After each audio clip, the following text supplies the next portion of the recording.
在罗浮敦路上的每一刻都是景点，1小时车程的距离，我们开了整整1个白天。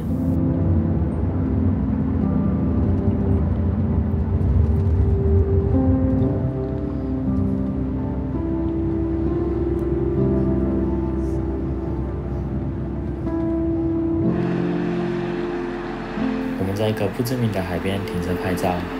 后面的车子也跟着停在旁边。然后一个小哥拿着三脚架跟他的单眼下车就往海边走去。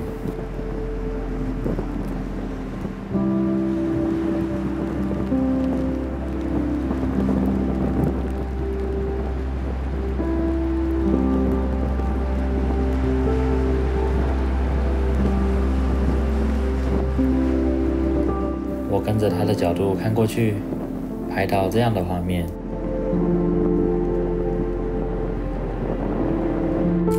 在这里独自一人开车沿途拍照，这大概就是北欧旅行的浪漫吧。我们从枪手搭乘2段飞机抵达 Svolvær， 一路开车往罗浮敦群岛西南方玩下去。在入境挪威1周后，终于要前往有名的雷纳镇。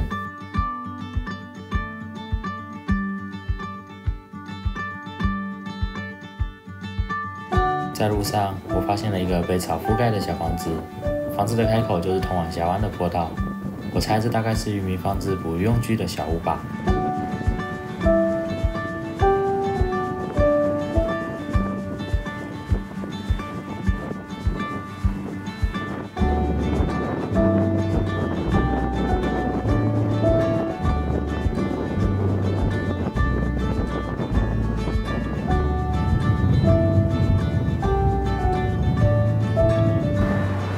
接下来经过一个海滩，我被海面上的景色吸引住，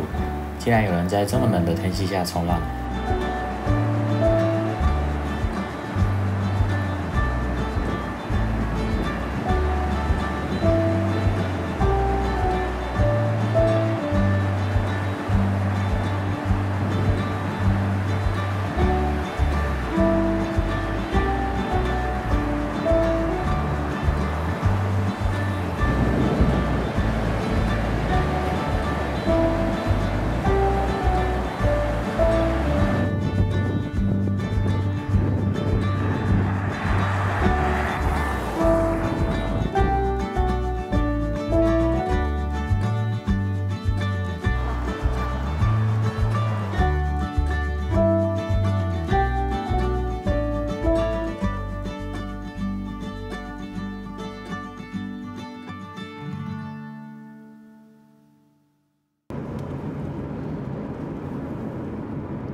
因为这边天气变化剧烈，为了增加看到极光的机会，我们只是下重本，一口气订了3晚位于雷纳镇附近非常有名的渔屋改建旅馆 The Lassen Rover。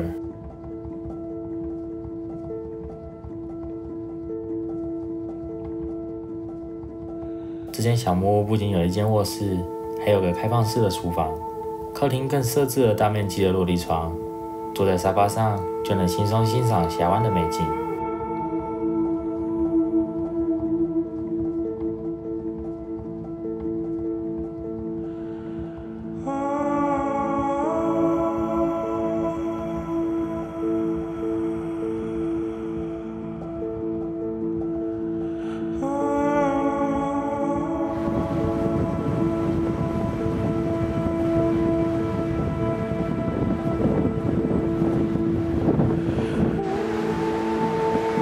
这3天的停留中，我再次深刻地感受到，在剧烈变化的天气下，这里多变的地貌。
在雷纳镇的这几天，天气如预期的不算友好。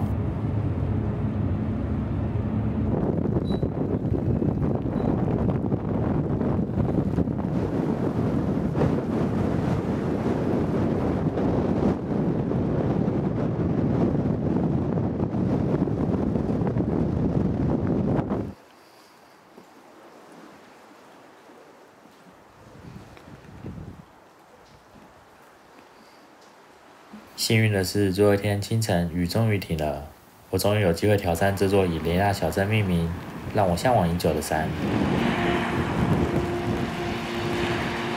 尽管这座山的步道整段都有铺设石阶，但在入口处却设置了冬季登山的警告牌，建议游客避免在这个季节攀登。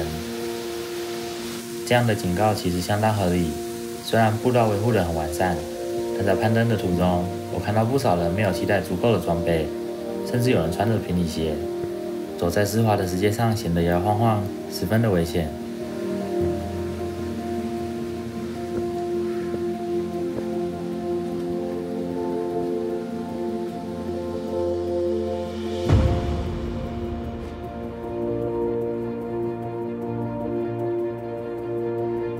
攀爬约半小时后，我已经离起点相当远了，眼前的石阶也有一半被厚厚的积雪覆盖。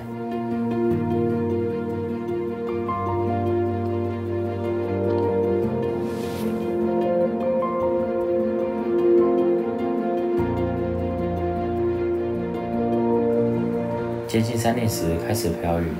前方的石阶也完全隐没在雪中。我一度犹豫是否爬到这里就好，直到遇见从山顶下来的2位山友，他们告诉我，距离山顶已经很近，而且风景非常漂亮，还有不少人聚集在那里，建议我一定要上去。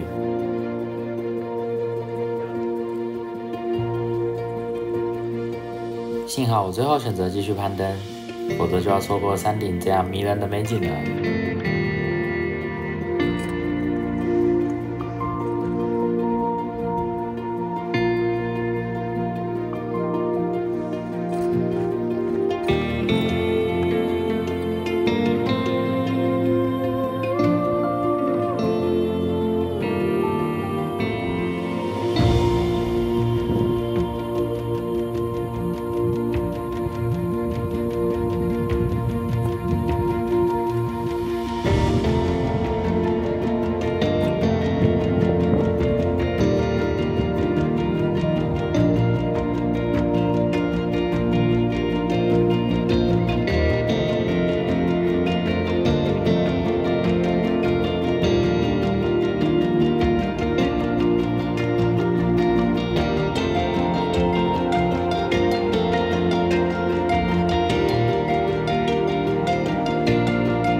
好不容易爬上山顶，正在享受挑战成功的成就感时，却看到当地居民牵着狗，轻松地准备下山。原来对这里的人而言，爬这座山只是普通的日常散步吗？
在雷纳小镇的最后一晚，云雾终于渐渐散开，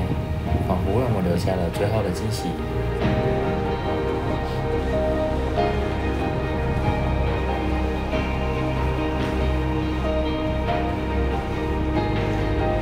我看着越来越乐观的极光预报，上面写着：如果你的所在地天气晴朗，接下来的1小时，你很有可能会看见极光。短短的一句话，我们再也按捺不住心中的期待，来到小镇的路口准备拍照，发现不只是我们，桥上已经挤满了来自世界各地的人。起初，我盯着相机的萤幕，看着照片上奇怪的光晕，还以为是因为太冷，萤幕故障了。直到那绿色的光芒越来越耀眼，周围响起了一阵又一阵的欢呼声，我才意识到这不是幻觉，是真正的极光。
直到现在，我才知道，原来极光不仅仅是远方的一道光线，它可以像是巨大的布幔，柔和地覆盖整片夜空，舞动着，闪烁着。